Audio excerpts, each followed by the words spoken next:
অনেক মানুষেরই এই ধারণাটা, মেয়ে মানুষের আবার কিসের কাজ, তারা তো দিনের বেশিরভাগ সময় শুয়ে বসেই কাটায়। আমরা ছেলেরা কত কষ্ট করে টাকা উপার্জন করি, আমরা চাইলেও মাসে 30টা দিন বসে থাকতে পারি না। এগুলো কিন্তু আমার কথা নয়, এগুলো হচ্ছে অসংখ্য পুরুষ মানুষের কথা। তাহলে এবার শোনেন, একটা মেয়ের একটা সংসারের পিছনে অনেক বেশি পরিশ্রম করতে হয়, তার বাচ্চা সামলানো, গোটা সংসার সামলানো, এবং এই কাজগুলোর নির্দিষ্ট কোনো টাইম নেই। আমরা আসলে ভিডিওর মধ্যে যতটুকু দেখাই, এখানেই কিন্তু আমরা সীমাবদ্ধ নই।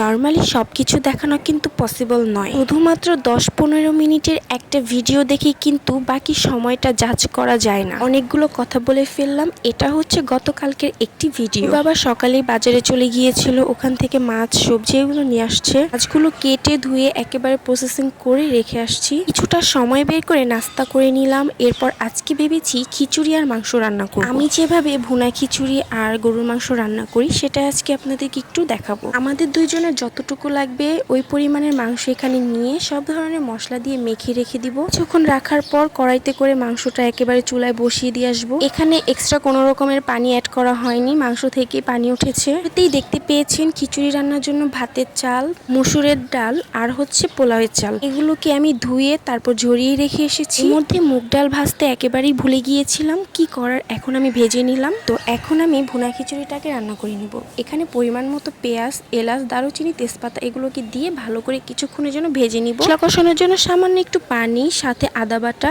আর হচ্ছে জিরা বাটা এগুলোকে দিয়ে ভালো করে আবারও কিছুক্ষণ কষিয়ে নেব। এখন এর মধ্যে পরিমাণ মতো হলুদ, মরিচ, ধনিয়া গুঁড়ো দিয়ে কিছুক্ষণ ভালো করে নেড়ে চেড়ে এই যে এভাবে কষিয়ে নিতে হবে তেল ছাড়া পর্যন্ত। তেলটা অলরেডি ছেড়ে দিয়েছে। এরপর এখানে ধুয়ে রাখা মুগ ডালগুলো দিয়ে একটু নেড়ে চেড়ে কিছুক্ষণ সেদ্ধ করে নিব। আর হ্যাঁ, আমি মুগ ডালটা এভাবে আগে থেকেই দিয়ে দেই, এতে করে মুগ ডালটা একটু তাড়াতাড়ি সেদ্ধ হয়ে যায় আর খুব সুন্দর একটা গ্রান বের হয়, যেটা আমি এই মুহূর্তে এখানেই পাচ্ছি। দেখতেই পাচ্ছেন মুগ ডালগুলো কিন্তু দিয়ে ভালো করে কষিয়ে নিয়েছি। এরপর ধুয়ে রাখা চালগুলো দিয়ে দিব। এভাবে কে কে খিচুড়ি রান্না করেন আর খিচুড়ি কে কে পছন্দ করেন সেটাও কিন্তু বলবেন। আমার কাছে তো ভীষণ ভালো লাগে, অনেক রকমের ডাল আর সাথে যদি একটু পোলাও চাল হয় তাহলে কিন্তু জমে যায় পুরোই। যখন আমি শুধুমাত্র ভর্তা দিয়ে খিচুড়ি রান্না করি তখন একেবারে ইজি প্রসেসে রান্না করার চেষ্টা করি। চিকেন অথবা হাঁস, গরুর মাংস এগুলো দিয়ে রান্না করলে আমি মুগ ডাল আর পোলাও চাল এটা কিন্তু রাখার চেষ্টা করি, এতে করে খুব মজা হয় খিচুড়িটা খেতে। যাই হোক, খিচুড়িতে পরিমাণ মতো পানি দিয়ে ঘরে চলে আসলাম। রান্না করতে করতে ভাবলাম ঘরে একটা আনারস ছিল,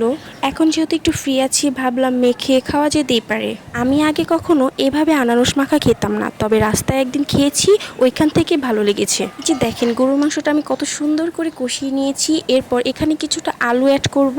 গরুর মাংসের আলুটা খেতেও কিন্তু দারুণ লাগে, তাই না? খিচুড়িটাও একটু দেখিয়ে নিলাম, পানিটা একেবারে শুকিয়ে গিয়েছে আর 10-15 মিনিটের মতো চুলার উপরে রেখে দিলেই হয়ে যাবে। তো এই ছিল আজকে আমার রান্নাবান্না। আপনাদের কাছে কেমন লেগেছে আর খিচুড়ি দিয়ে এভাবে গরুর মাংস খেতে কে কে পছন্দ করেন সেটা কিন্তু একটু বলে দিবেন। একটা কথা একটু ক্লিয়ার করি, আমি যেহেতু মানুষ মাত্রই ভুল, আমার কথায় ভুল ত্রুটি থাকতেই পারে, আপনারা কিন্তু ক্ষমা দৃষ্টিতে দেখবেন। খুব ছোট্ট একটা মানুষ আমি, কথাবার্তা এতটাও বুঝায় বলতে পারি না, আপনারা কিন্তু একটু বুঝে নিবেন। তো যাই হোক, আজকের ভিডিওটা কেমন লাগলো সবাই কিন্তু কমেন্ট করে